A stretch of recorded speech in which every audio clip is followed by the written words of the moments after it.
Bismillahirrahmanirrahim. Allah Taala'ga maqtovlar bolsun. Alemi sүйүктүү пайгамбарыбыз Muhammed Mustafa sallallahu aleyhi wasallamга салам салаваттар болгон болсун. Үйлөнүүгө даярдык аттуу мына ушул үйлөнүүнүн өкүмдөрү аттуу Шейх Мустафа Лутфи Эфенди рахимахуллахтын китебинен пайдаланмакчыбыз. 10-чу сабак калың маселеси, махыр маселеси. Андан кийин ошол никедеги кээ бир көңүл бурула турган маселелерге кезек бермекчибиз. Калың бул никедеги никенин өкүмдөрү болуп эсептелет. Калың эки түргө бөлүнөт. Же ал махрул мусамма деп коет. Махыр ошол аталган махыр болот. Күйөө аялга үйлөнөрдүн алдын ушунча өлчөмдө махыр берем, калың берем деп айтат. Же болбосо ал махру мисл деп коет. Ошол жерде аталбаса деле жергиликтүү жашаган чөлкөмүндө, жеринде ошол жаштагы, ошол илим билим деңгээлиндеги кыздар канча калың менен, канча махыр менен турмушка чыккан. Аны ошо махру мисл деп коет. Канткен күндө деле бул никенин өкүмдөрү болуп эсептелет дагы, махыр эскерилиш керек болот. Никеде айтып койгон жакшыраак. Никеде эгерде эскерилбей айтылбай калса, никеге зыяны тийбейт, аны нике дурус болот. Болгону кийин махру мисл дейт, жанагы өзүнүн уруусунда, мурда ушул жаштагы эжелери, ушул деңгээлдеги аял заты канча махыр алып турмушка чыкты, ошо менен өлчөнүп бучулуп кете берет. Анын азы Ханафи мазхабта өлчөнүлгөн 10 дирхам болмокчу. 10 дирхам мен биздин баягы азыр Кыргызстанга салыштырмалуу бир 5-6 миң сомдон ошо 7-8 миң сомго чейин. Мындайча айтканда бир 100 доллардын өлчөмүндөгү эң минималдуу өлчөм болуп эсептелет. Ал эми анын максимум өлчөмүндө чек жок. Кимде мүмкүнчүлүгү болуп жатса, ошол өзүнүн сүйүктүү жубайы үчүн берсе, ал келинчеге ага татыктуу. Ага далил Кур'ан-ы Каримде мынакей Ниса сүрөсүнүн 20-аятында Аллах Таала эмне дейт? Ва атайтум ихтахунна qintara. Мындайча айтканда аял затына бир кап жанагындай алтын бере турган болсоңор дагы, мына ошол жарайт деген мааниде келет да. Болгону бул жерде маселе биздин азыркы буга кырчып эскере кетчү маселе. Жаштардын арасында мына ушул кээде эркек адамдын шарты толук жетпей атса дагы, чоң бир үйдү, чоң бир унааны талап кылып койгондо кандай болуп калат? Ар ким өзүнүн төшөгүнө жараша бутун сунуп, абалга жараша иш кылган жакшы болот. Эгерде азыр күйөө бала кичине кыйналып турган жагдайда чоң нерселерди махырга ортого шарт коюп туруп, кыйнап ошол себептен үйлөнүүнү кечеңдетип, ошол себептен зинага түшүп кетиш коркунучу болсо, никеси сүйлөшүп мындай бир күнөөкөр болуп калыш абал болсо, антип махырды кымбаттатып отуруп кыйынчылыкка жетелебестен абалга жараша орто же ортодон ылдыйраак айтор карап көрүп туруп талап кылып, анан эң негизги нерсе үйлөнгөн жаштар келечекте бирге болуп, ошол үй болобу, үй жайы болобу, унаасы болобу, бул дүйнөнүн муктаждыктары дейли, ал негизги максаттар эмес. Ошо бул дүйнөнүн муктаждыктарын экөө биргеликте тапканы жакшы болот. Анткени ошонун кадыр баркы сыйы болот. Анан эртеңки учурда бирине болгон мындай бир жакшылыктар унутулбайт деген сөз. Мүмкүнчүлүгү жетип дароо камсыз кылса, албетте. Анан мүмкүнчүлүгү жетпей аткан учурда асмандын башын чапчый турган нерсени шарт кылып, никени кечеңдетсе, ал берекесиздикке, ал мындай бир кыйынчылыкка жетелей турган абал болуп калат.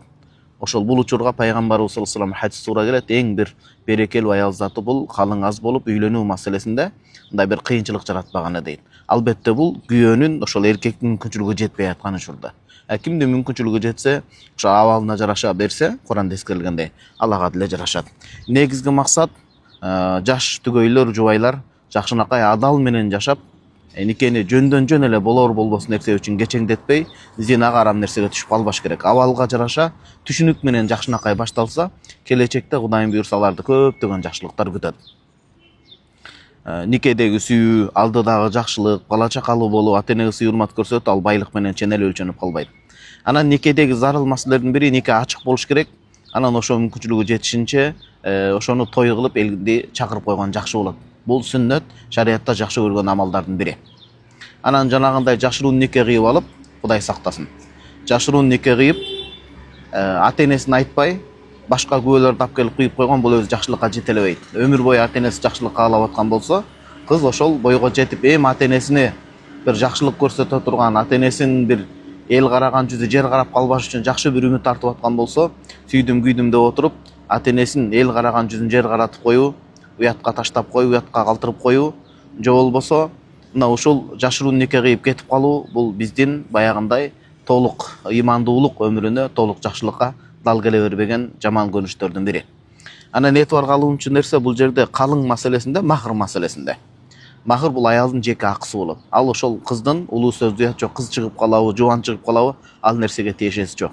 Эгерде Кудай сактасын бирөө жаңы үйлөнүп атып деле, кийин эгерде аял киши жубан чыгып калган болсо, мен сага аталган калыңды бербеймин деген маселе жок. Анан ошол махыр аял затынын өзүнүн жеке акысы болот.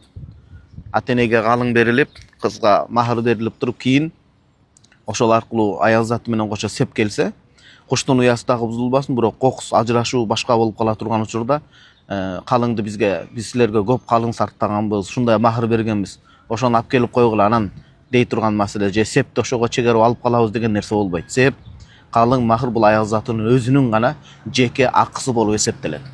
Мына кече эле суроолорго келди, ошону дагы кыскарта кетели, кошуп кетели. Баягы